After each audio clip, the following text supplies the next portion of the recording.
بسم الله والصلاة والسلام على رسول الله صلى الله عليه وسلم. عاملين إيه يا جماعة؟ رب تكونوا بخير وفي أحسن حال دايما يا رب. يلا كلنا نصلي على النبي عليه أفضل الصلاة والسلام. اللي زي ما انتم شايفين كده، دي عربية لدعت كرنك، لدعت سبيكة يعني، والكرنك بسبب سلك الزيت، سلك ساعة الزيت اللي هو تحت، اللي هو بينور لك لمبة الزيت في التابلو. علشان كده بقول لك انزل بص على عربيتك من تحت، يعني ده ولو كان نزل لقى السلك واقع وكان ركبه، كانت رمبة الزيت لما قطعت اديته اشارة في التابلو ان في مشكله دلوقتي في ضغط الزيت، فكان بطل عربيه وكان لحق الليله بتاعته دي قبل ما تحصل. فكلمه تنزل بص على عربيتك من تحت دي، ولا بنقولها كده ولا بنقولها عبثا ولا اي كلام. والله شوف سلك عروه صغيره بتاعت ساعه الزيت. شوف وصلت عربيه زي دي لايه، وصلت صاحبها لكام الف جنيه دخل فيهم عشان بقى يعمر العربيه ويشوف اذا كان هيعوز كرنك. زي ما انتم شايفين البيل متاكل، الحديد بتاعه متاكل، مش السبيكه، الحديد ذات نفسه.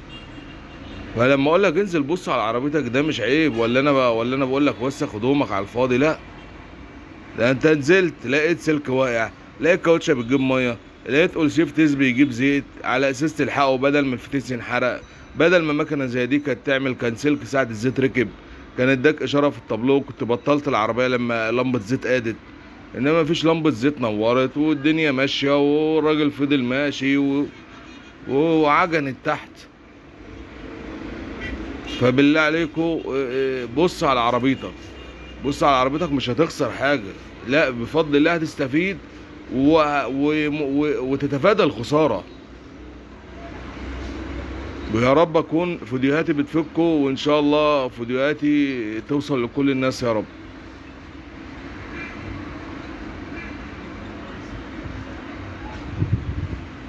زي ما انتم شايفين، رقم واحد عندك كرنك محروق. محروق ليه بقى؟ زي البيل ما هو طالع محروق لما الركبة اتمنع عنها الزيت. طبعا مفيش اشارة في التابلو خالص لان السلك واقع، كلت في بعضها فاتحرقت من السخونية. ما كانش بقى عبال ما دي خبطت، كان سمع صوتها وبطل، ما كانش لحقت بقى الركب التانية. يعني الركب التانية طالعة مش محروقة زي دي كده.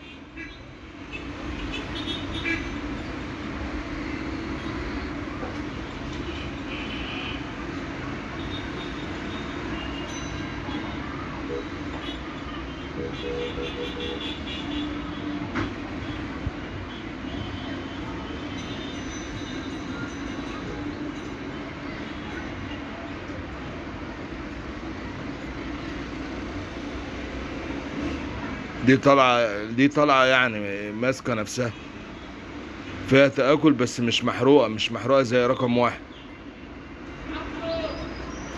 يا رب فيديوهاتي فعلا توعيكم، وكل سنة وانتم طيبين، وربنا ما يوقع حد في دقيقة.